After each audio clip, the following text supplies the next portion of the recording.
Hello, welcome to Foodiez Ecstasy. So today we're going to the basics and I'll tell you how to make evaporated milk at home.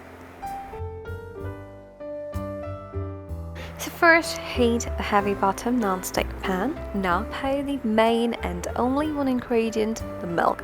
So use full fat milk to get a beautiful creamy evaporated milk.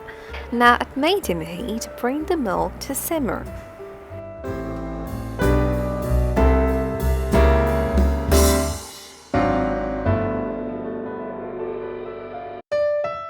So when the milk starts to simmer, lower the heat and let it simmer gently for about 20 to 25 minutes. That's when it reduces and turns to a cream color.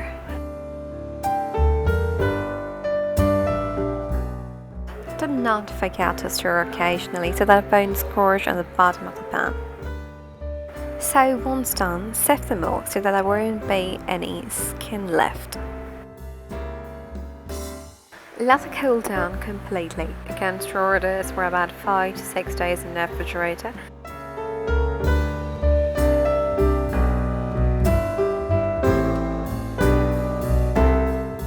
Subscribe for more basic and easy recipes.